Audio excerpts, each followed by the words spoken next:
Hi, my name is Kathleen Lopez, and I'm going to be presenting on behalf of Lori Willard, Trista Fakatava, and Pinyasi Siva.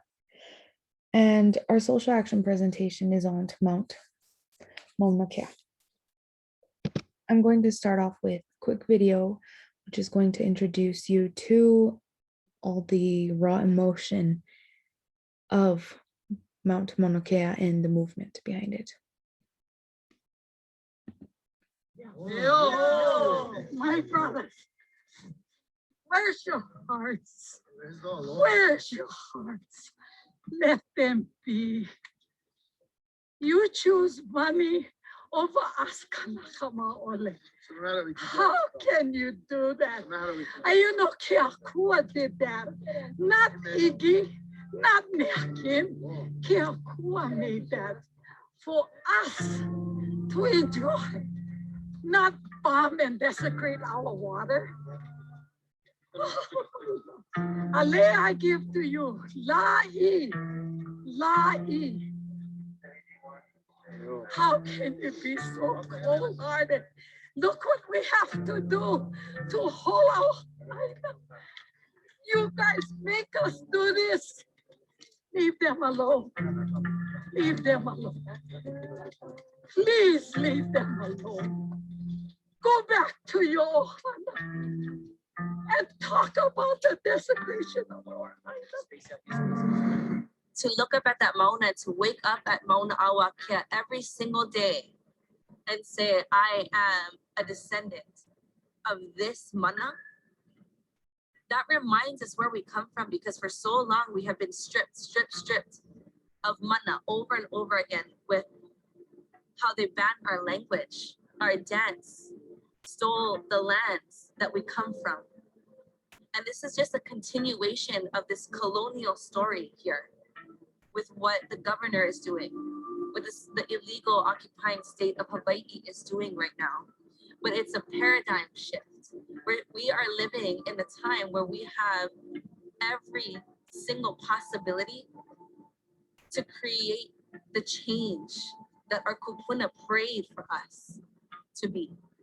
We are living out their prayers now. This whole gathering at the Mauna is changing everything for our people. It's not just about a telescope. It's not. This is our chance to remember what it's like to live with one another again and to share. La'i. La'i. The leaf of love.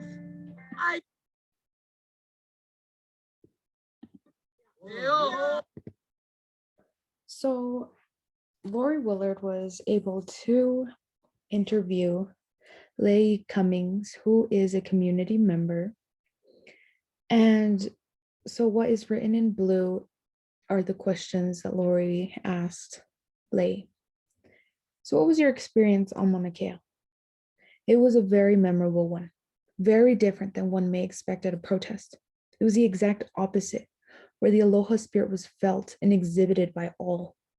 Everyone was greeting each other, helping each other, offering food, and also teaching. It felt like I was in heaven that day.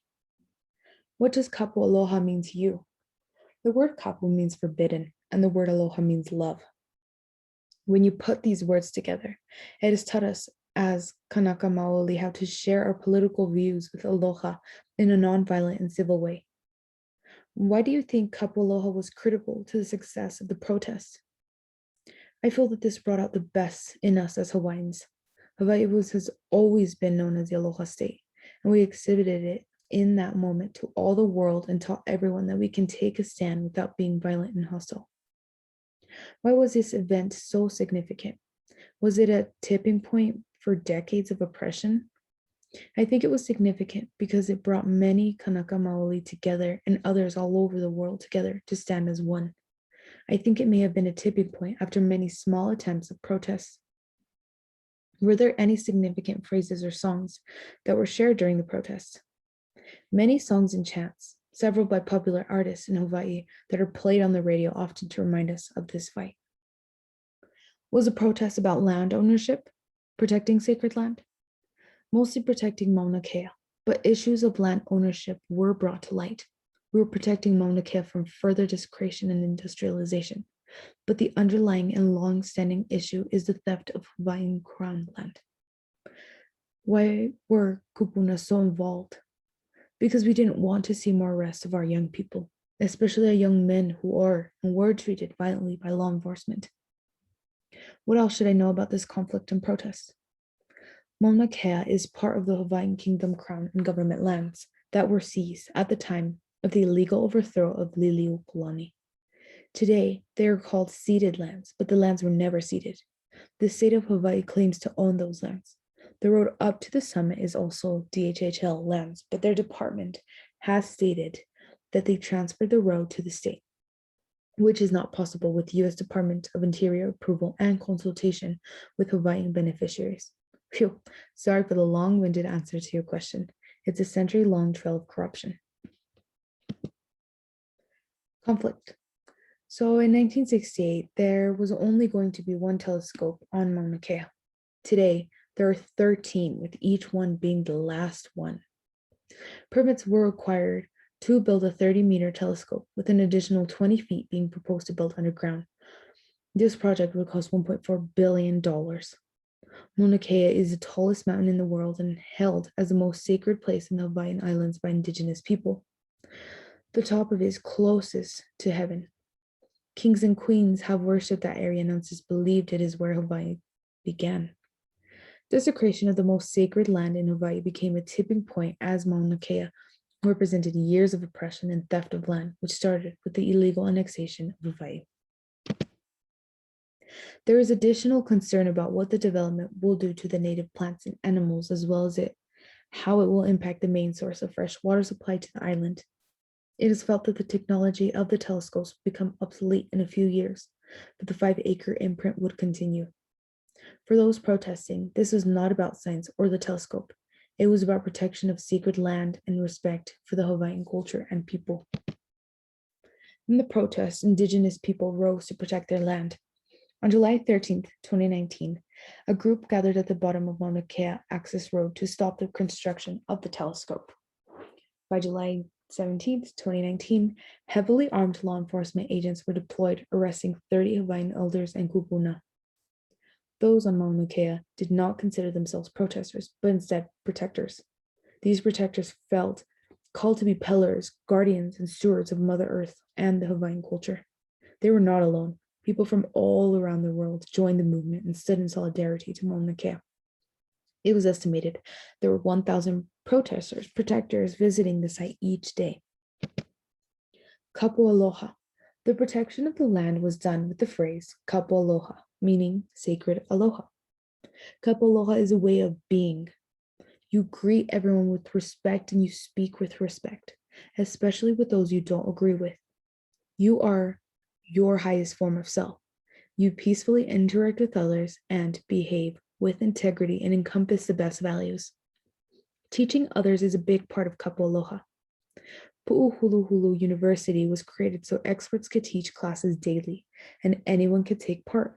Ceremonies were held 3 times a day on the access road through chants, prayers, and hula, and all were invited to participate. The upside-down Hawaiian flag. The flag was displayed upside down to represent a nation in distress. Mauna Kea was so successful because of kapu aloha. And kapu aloha had the ability to make others affectionate towards the movement, which in turn, it was so successful due to the non-violence protesting. The police did not want to arrest the natives. Many of the cops are natives, and they had a job to do, but kapu aloha did benefit both sides.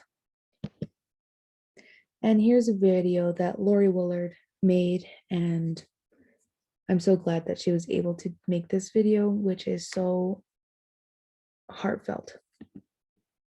Kai ko'o ka moana kai lana nei Hawaii nau e wehe a lulu ka honua a haumea Nā kulu kulu e kalani ki e kau mai luna au e ke aloha ole a ka malihini.